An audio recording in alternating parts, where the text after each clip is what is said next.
ప్రారంభంలో బైబిల్ అనేది దేని మీద రాసేవారండి?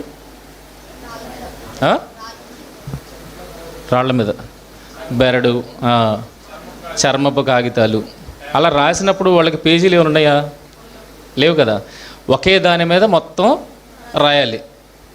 అంటే వాళ్ళు చదువుకోవాలంటే ఒకటి ఇలాగ స్క్రోల్ ఇప్పాలి, ఆ స్క్రోల్లో చదువుకోవాలంటే చుట్టు పెట్టింది స్క్రోల్ ఉంటుంది. దాన్ని ఓపెన్ చేస్తే ఇప్పుడు మనకి ఏదైతే అధ్యాయం అని పెట్టాడో ఆ బుక్ అంతా అందులోనే ఉంటుంది. సో రాను ఏమైందంటే ఆ స్క్రోల్స్ని కాస్త వీళ్ళే ప్రింటింగ్కి ఇచ్చారు, గ్రంథస్థం చేశారు.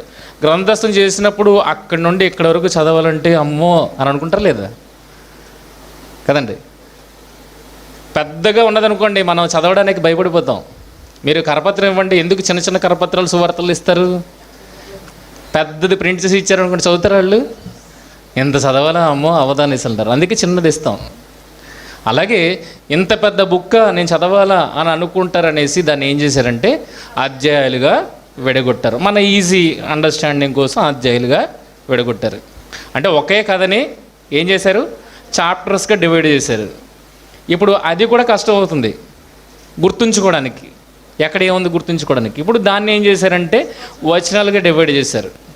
ఇదంతా ప్రారంభంలో లేదు, తర్వాత కాలాలలో ఇది జరిగింది. ఇప్పుడు స్టోరీని ఏం చేశారు, పాటలుగా విభజించారు. ఆ పాటల్లో మళ్ళా సబ్ పార్ట్స్ చేశారు, అంటే వచనాలు సబ్ పార్ట్స్. అంతేనా? ఇప్పుడు వచనం చదివితే మీకు ఏమైనా స్టోరీ అర్థమైపోతుందా? అది సబ్ పార్ట్. స్టోరీలో సబ్ స్టోరీ అర్థం అవుతుందా? ఇప్పుడు స్టోరీ అర్థం కావాలంటే ఏం చేయాలి?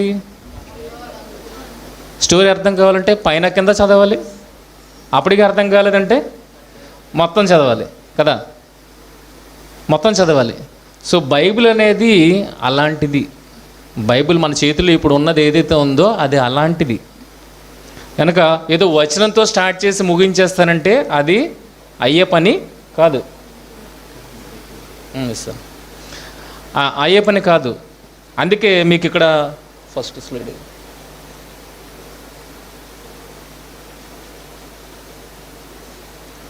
ప్రారంభ వచనంలోనే ఏమనే స్టార్ట్ అయిందండి? కాబట్టి అనగానే మీకు మొదట ఐడియా వచ్చేయాలి. ఏంటి ఐడియా వచ్చేయాలి? దానికి సంబంధించిన సందర్భం పైన ఏదో ఉంది, దాంతో కలుపుతూ దీన్ని రాశాడు అని. కాబట్టి అని అక్కడ నుండి స్టార్ట్ చేస్తే మీనింగ్ ఉందా ఏమన్నా? మీరు ఏదైనా ఇలాగ తీసి చదువుతారు కదా, ఒక్కొక్కసారి వాగ్దానాలు చదువుతారు కదా, కాబట్టి అని ఎక్కడైనా స్టార్ట్ చేస్తారా? చేయరు కదా. కాబట్టి అంటున్నాడంటే దానికి అర్థం ఉండాలి. అక్కడ నుండి ఎవరైనా స్టార్ట్ చేస్తారా? మరియు అని స్టార్ట్ చేస్తారా? మరియు అంటున్నారంటే ఎప్పుడు స్టార్ట్ చేస్తాం? మరియు ముందు ఒక విషయాన్ని చెప్పాడు, దాంతోపాటు ఇది. ఆ విషయం ఏంటి? మరియుతో ఎవరు స్టార్ట్ చేయరు, కానీ అధ్యాయం మరియుతో స్టార్ట్ అయింది, కాబట్టితో స్టార్ట్ అయింది. ఇలాంటివి చాలానే ఉంటాయి. మీకు ముందుకెళ్ళినప్పటికీ బాగుంటుంది.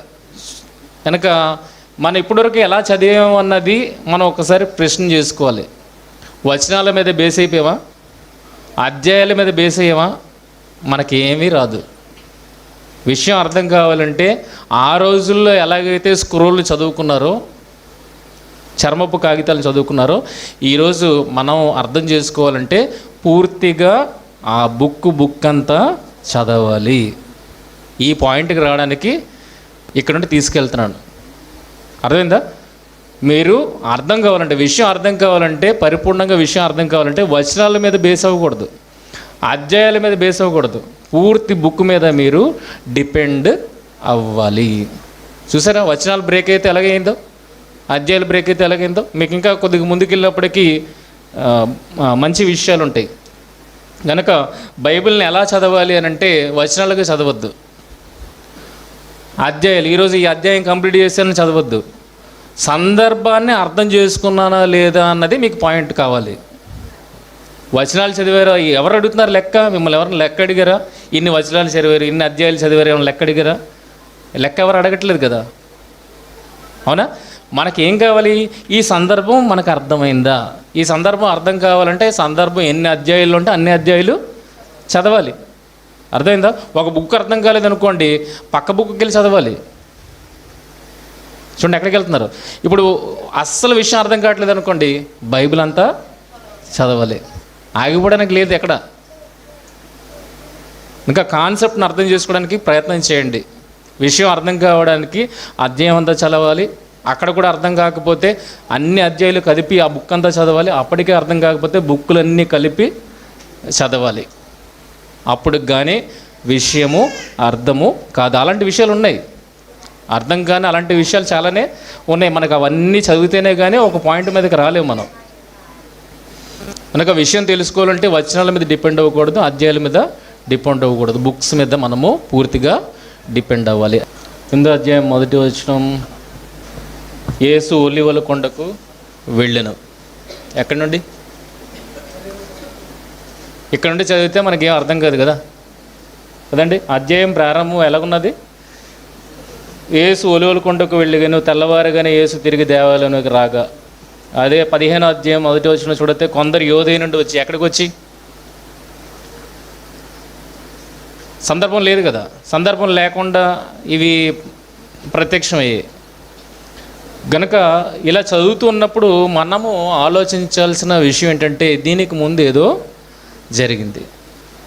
ఇందాకలా చిన్న చిన్న విషయాలు కాబట్టి మరియు అనేది కనెక్షన్, సందర్భాల కనెక్షన్. ఇక్కడైతే పూర్తిగా కథనే మార్చేస్తుంది. ఇక్కడ మనం కరెక్ట్గా చదవకపోతే విషయాన్ని మార్చేస్తుంది. ఇది పైది కలిపితేనే మనకు సందర్భం అర్థమవుతుంది. సో ఇక్కడ అలాంటివి 4 ఇచ్చాను మీకు. యేసు ఒలీవల కొండకు వెళ్ళిన, ఎక్కడి నుండి? కొందరు యోధయ నుండి వచ్చి, ఎక్కడికి వచ్చి? అంతటా వారు లేచి, ఎక్కడి నుండి లేచి? తర్వాత అగ్రిప్ప పౌలుని చూచి, ఎక్కడ చూచి? ఎందుకు వాళ్ళిద్దరు ఎదురుపడ్డారు? ఇది స్టార్టింగ్లో మనకు కనబడదు కదా. ఇదంతా ఎవరికి చెప్తున్నానంటే అధ్యాయాలు ప్రాక్టీస్ ఎవరైతే చేస్తారో వాళ్ళకి చెప్తున్నాను. కొంతమంది చదువుతూ ఉంటారు కదా, ఈరోజు టార్గెట్ పెట్టుకొని చదివేయాలి అని చదువుతూ ఉంటారు కదా, అలాంటి వాళ్ళు దీనిని మిస్ అవుతారు, సందర్భాన్ని మిస్ అవుతారు. కానీ మీరు అలాగా చదివేవాళ్ళు కారు. ఇక్కడికి వచ్చారు అని అంటే ఖచ్చితంగా సందర్భాన్ని అర్థం చేసుకోవడానికే వచ్చారు, ఏదో చదివి వెళ్ళిపోవడానికి రాలేదు కదా. ఓకేనా? చదివి ఎవరికి అప్పచెప్పాలి? విషయాన్ని చదివి మనం అర్థం చేసుకోవాలి, మన గ్రహింపునకు రావాలన్నప్పుడు అందరూ చదివినట్టుగా మనం బైబిల్ చదవడానికి లేదు. చూడండి, ప్రశ్న రావాలి మనకి. చదువుతున్నప్పుడు మనకి ఏం రావాలి? ప్రశ్న రావాలి. యేసు ఒలీవల కొండకు వెళ్ళాను, ఎక్కడి నుండి వెళ్ళాడు? కొందరు యోధయ నుండి వచ్చి, ఎక్కడికి వచ్చి? అంతటా వారు లేచి, ఎక్కడి నుండి లేచి? అగ్రిప్ప పౌలును చూచి, ఎక్కడ చూచాడు? అక్కడ పౌలు ఎందుకు ఉన్నాడు?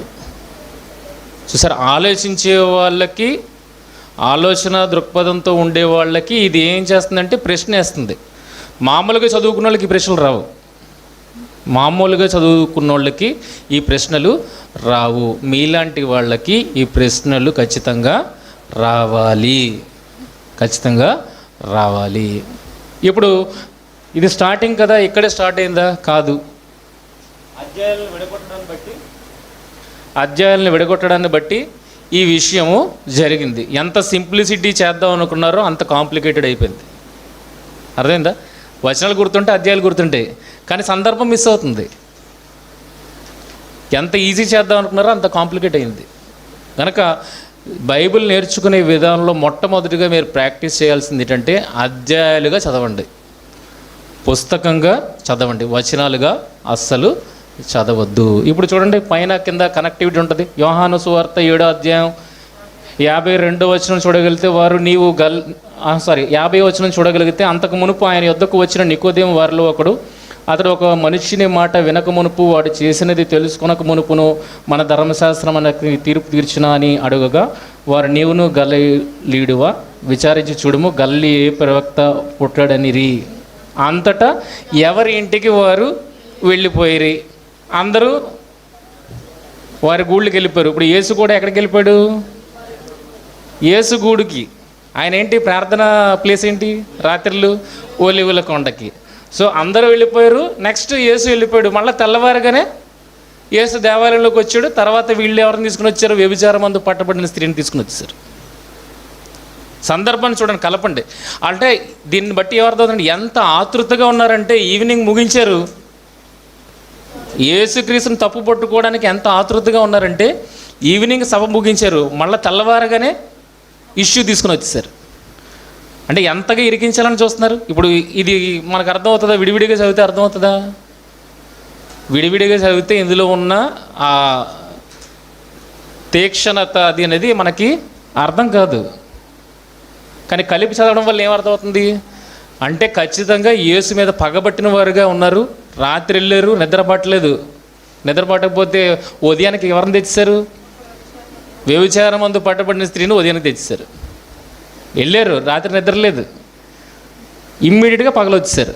చూడండి ఎంత అర్థవంతంగా కనబడుతుందో. అదే మనం బ్రేక్ చేసి చదివామనుకోండి, అసలు ఉందా? మీనింగ్ ఉందా? ఏముంది? యేసు ఒలివెలు కొండకు వెళ్ళను తెల్లవారగానే, ఏమీ కనెక్షన్ ఏం కనబడట్లేదు. కానీ కలిపి చదువుతుంటే సందర్భంలో ఉన్న డెప్త్ అర్థమవుతుంది. అలాగే రెండో చూడగలిగితే, కొందరు యోధయ నుండి వచ్చి, ఎక్కడికి వచ్చి ఆ విషయం అక్కడ కనబడదు మనకి, ఆ అధ్యాయంలో కనబడదు. కానీ ఎక్కడికి వచ్చారన్న విషయం ఎక్కడ కనబడుతుంది అంటే ముందు అధ్యాయంలో కనబడుతుంది. చూడండి, అక్కడ నుండి ఓడ ఎక్కి తాము నెరవేర్చిన పని నిమిత్తము దేవుని కృపకు అప్పగింపబడిన వారే మొదట బయలుదేరిన అంతియోకేకు తిరిగి వచ్చిరి. పిమ్మట వారి శిష్యుల యొద్ద బహుకాలము గడిపారు. అంటే వీళ్ళందరూ ఎక్కడున్నారు? అంతియోకేలో ఉన్నారు. ఇప్పుడు వీళ్ళ దగ్గరికి ఎవరు వచ్చారు? అంతియోకేలో ఉన్న వీళ్ళ దగ్గరికి ఎవరు వచ్చారు? కొందరు యోదయ నుండి వచ్చి. ఇప్పుడు సందర్భంలో అర్థమైంది కదా. ఇప్పుడు ఎక్కడికి వచ్చారు? కొందరు యోదయ నుండి ఎక్కడికి వచ్చారు? అంతియోకేకు వచ్చి. ఇలాగా ఇలాగా మనం చదవకపోతే మనం అర్థం చేసుకున్నది వేరేలా ఉంటుంది. కానీ గ్రంథకర్త అర్థం చేసుకున్నది వేరు, అర్థం మనకు చేయిస్తున్నది వేరు. అధ్యాయాలుగా వచనాలుగా విడగొట్టడం ద్వారా మనం కొద్దిగా సందర్భానికి దూరం అవుతున్నాం. కనుక మొదట ఎలాగైతే ఉందో అలాగే చదువుకోవడానికి ప్రయత్నం చేద్దాం. ఎలాగుంది? మొదట అంతా ఒక పేపర్ మీద ఉంది. చదవాలంటే మొత్తం చదవాలి, కంటిన్యూషన్గా, బ్రేక్ ఇచ్చి చదవడానికి లేదు. అలాగా మీరు ప్రతి పుస్తకాన్ని బ్రేక్ ఇవ్వకుండా చదవాలి. అప్పుడే మీకు సందర్భం అర్థమవుతుంది. ఓకే,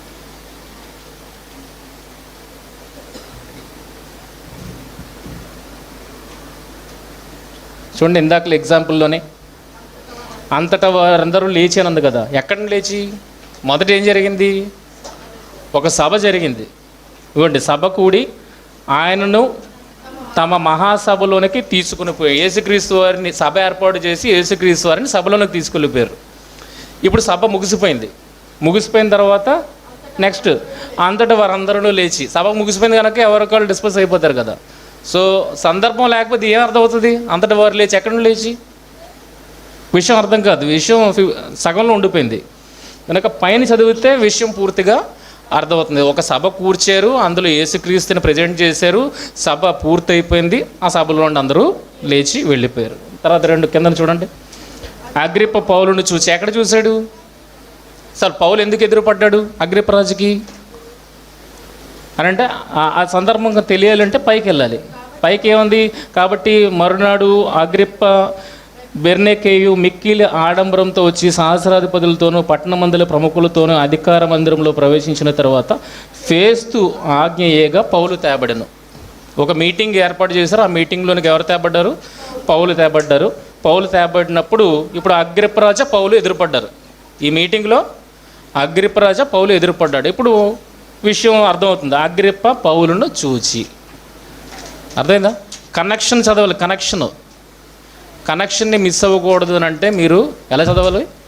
వచనాలు కాదు, అధ్యాయాలు కాదు, ఇవి మధ్యన వచ్చినవి.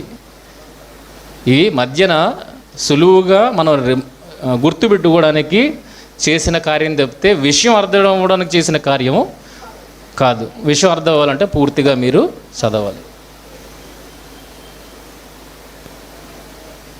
ఇక్కడ లూకా సువార్త 16వ అధ్యాయం 14వ వచనంలో, ధనాపేక్ష గల పరిసయ్యులు ఈ మాటలన్నీ విని ఆయనను అపహసించుచుండగా, సడన్గా వీళ్ళు ప్రత్యక్షం అవుతారండి. 16వ అధ్యాయంలో యేసు సంభాషణ క్లోజ్ అయిపోతుంది, వెంటనే వీళ్ళు ప్రత్యక్షం అవుతారు. ప్రత్యక్షం ఏమంటారు? అపహాస్యం చేస్తారు. యేసు మాటలు విని ఆయనను అపహసించుచుండగా. వీళ్ళు ఎక్కడొచ్చారు?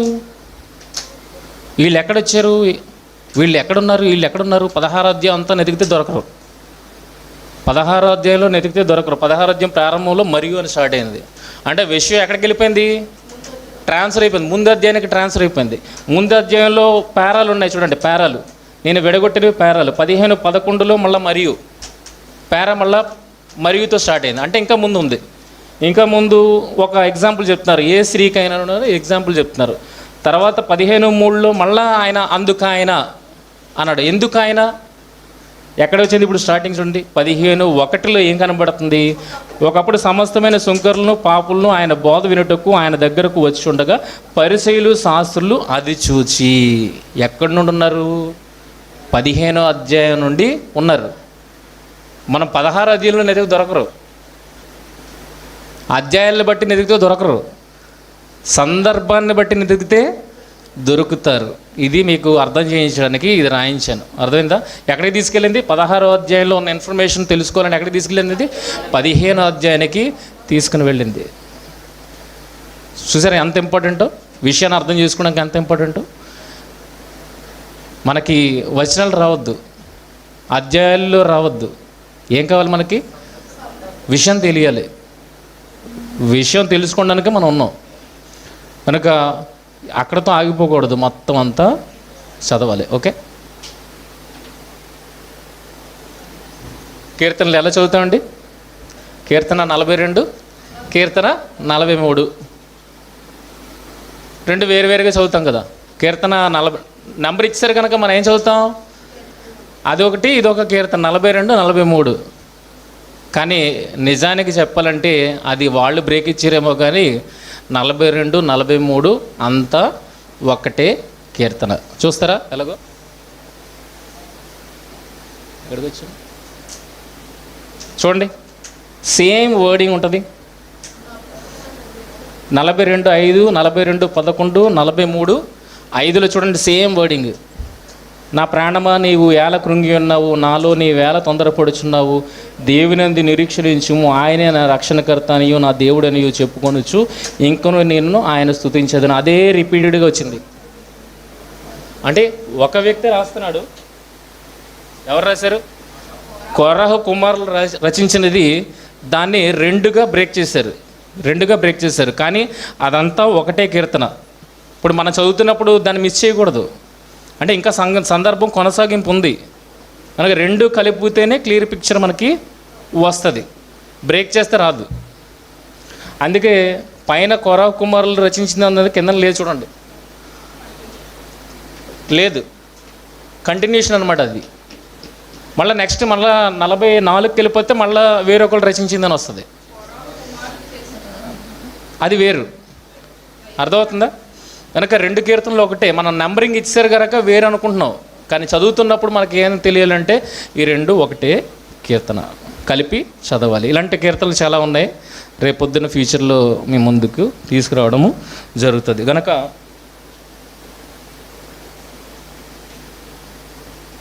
ఎలా చదవాలి? పుస్తకం చదవాలి. ఒకవేళ పుస్తకం కాకపోతే బైబిల్ చదవాలి పూర్తిగా. కనుక వచనాల దగ్గర ఆగిపోవద్దు, అధ్యాయుల దగ్గర ఆగద్దు. అవి మిమ్మల్ని ఇంకా దీంట్లోకి నెట్టేస్తాయి. మొత్తంగా చదివితే మీకు క్లారిటీ వస్తుంది. ఓకే, సో ఇది మెయిన్గా బైబిల్ నేర్చుకోవాలనుకున్న వాళ్ళకి చాలా అవసరమైన పాఠం. ఓకేనా?